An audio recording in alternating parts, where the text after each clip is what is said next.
இப்போ social media open பண்ணாலே எங்க பார்த்தாலும் ஏபிசி மால்ட் தான் ட்ரெண்டிங்ல இருக்கு.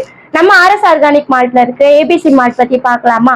ஏபிசி மால்ட்னா ஆப்பிள், பீட்ரூட், கேரட், நாட்டு சக்கரை, பாதாம், முந்திரி, ஏலக்காய் இது வச்சு ரெடி பண்ணக்கூடிய ஒரு பவுடர். இந்த பவுடரை நம்ம இன்ஸ்டன்டா பால்ல மிக்ஸ் பண்ணி குடிக்கலாம்.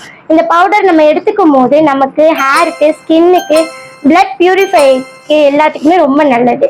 ஸோ நம்ம ஆர்எஸ் ஆர்கானிக் மால்ட்ல 8 டைப்ஸ் ஆஃப் மால்ட் 30+ ப்ராடக்ட்ஸ் நம்ம ரெடி பண்ணிட்டு இருக்கோம். இப்போ நம்ம ஒரு ட்ரேட்மார்க் கம்பெனியா இருக்கும். ஸோ நம்ம ஆர்எஸ் ஆர்கானிக் மால்ட்ல எந்த வகையான மால்ட் ரெடி பண்ணாலும் அதை வெயில்ல காய வைக்கிறது இல்லை, ஒயிட் சுகர் ஆட் பண்றது கிடையாது. அதில் ஆட் பண்ணக்கூடிய இன்கிரீடியன்ட் எல்லாமே ஃபர்ஸ்ட் குவாலிட்டி தான் நம்ம போட்டு ரெடி பண்றோம். ஸோ நம்ம ஏபிசி மால்ட் நீங்க வாங்கி ட்ரை பண்ணி பார்க்கணும் அப்படின்னு நினைச்சீங்கன்னா நம்மளோட வெப்சைட் லிங்க், நம்மளோட வாட்ஸ்அப் லிங்க் எல்லாமே நான் உங்களுக்கு டிஸ்கிரிப்ஷன்ல கொடுத்துருக்கேன். வாங்கி ட்ரை பண்ணி பாருங்க. Thank you so much.